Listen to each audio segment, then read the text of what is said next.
सुरुवातीलाच बातमी येत आहे राज्यातील पावसासंदर्भात।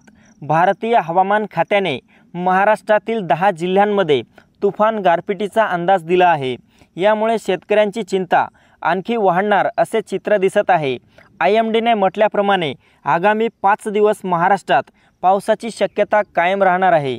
या कालावधीत ठिकठिकाणी वादळी पाऊस पाहायला मिळू शकतो। जाणून घेऊया सविस्तर माहिती, पण त्यापूर्वी आपल्या चॅनलवर नवीन असाल तर चॅनलला सबस्क्राइब करा। हवामान खात्याच्या अंदाजानुसार आज राज्यात विदर्भातील यवतमाळ, वाशिम, चंद्रपूर या जिल्ह्यांमधील काही भागांमध्ये विजा आणि मेघगर्जनेसह गारपीट आणि वादळी पाऊस होण्याची शक्यता आहे। तसेच आज धाराशिव, हिंगोली, बीड, परभणी, सोलापूर, सांगली, नगर जिल्ह्यात देखील काही ठिकाणी विजा आणि मेघगर्जनेसह गारपीट आणि वादळी पाऊस होणार असा अंदाज IMDने जारी केला आहे।